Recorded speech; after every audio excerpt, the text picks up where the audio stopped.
आप लोगों को आखिर मिलता क्या है? 5 से 6 हजार रुपए की तनख्वाह, जबकि आपको मिलना चाहिए 13 से 14 हजार रुपए।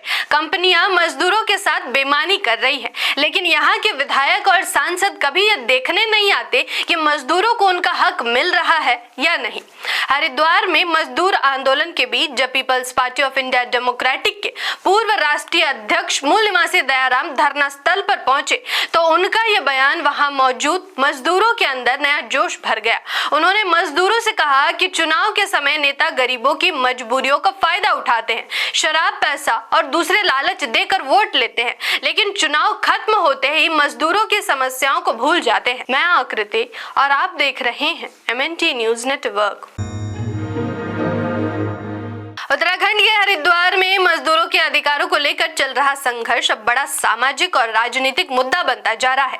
पीपल्स यूथ फ्रंट के राष्ट्रीय अध्यक्ष इंजीनियर ललित कुमार को प्रशासन ने 6 महीने के लिए जिला बदर कर दिया है। आपको बता दें कि people's youth front people's party of India democratic का यूथ विंग है, जो मजदूरों को न्यूनतम मजदूरी अधिनियम और संवैधानिक अधिकारों के प्रति जागरूक करने का काम कर रहा है।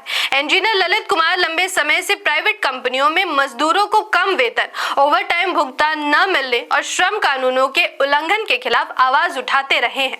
संगठन का दावा है कि उन्होंने कई मजदूरों को उनका कानूनी हक दिलाने में महत्वपूर्ण भूमिका निभाई है।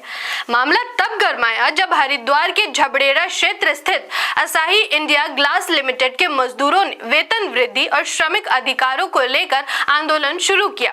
इसी आंदोलन के समर्थन में 13 मई को इंजीनियर ललित कुमार वहां पहुंचे थे, लेकिन अगले ही दिन प्रशासन ने उत्तर प्रदेश गुंडा नियंत्रण अधिनियम 1970 के तहत कार्रवाई करते हुए उन्हें 6 महीने के लिए जिला बदर कर दिया।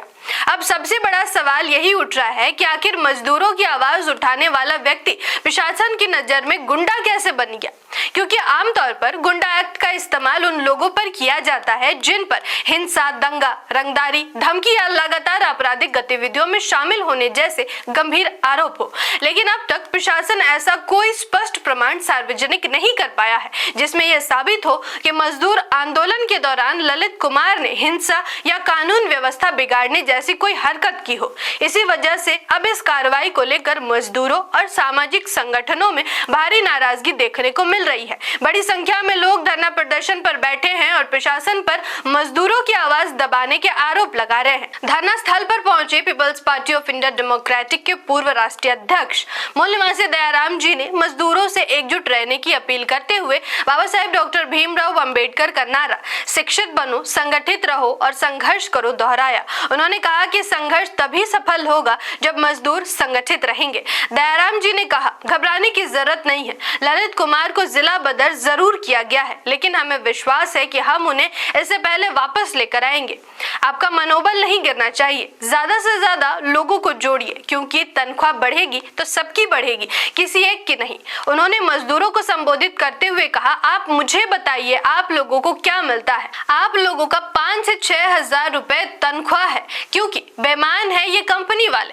5 से 6 हजार रुपए तनख्वाह दे रहे थे, जबकि आपको मिलना चाहिए था 13 से 14 हजार रुपए। आप मुझे बताइए कि आप लोगों को क्या मिलता है?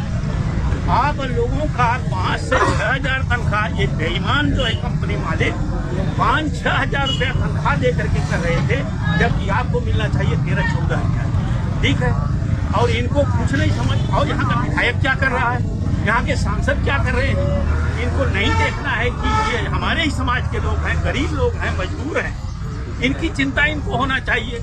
लेकिन जब वोट का समय आता है तो आपकी कमजोरियां वो खोजते हैं।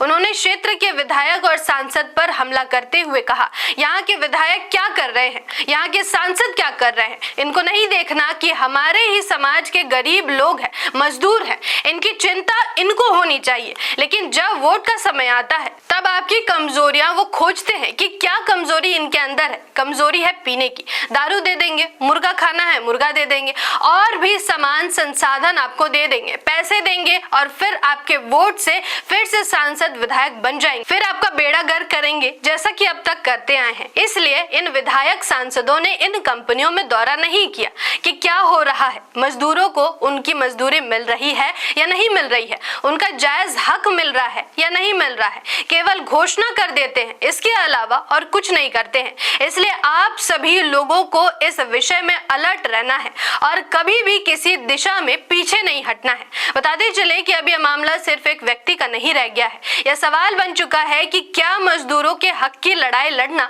अब प्रशासन की नजर में कानून व्यवस्था के लिए खतरा माना जाएगा? क्या लोकतांत्रिक तरीके से आंदोलन करना भी अपराध की श्रेणी में रखा जाएगा, या फिर मजदूरों की आवाज को दबाने के लिए सख्त कानूनों का इस्तेमाल किया जा रहा है?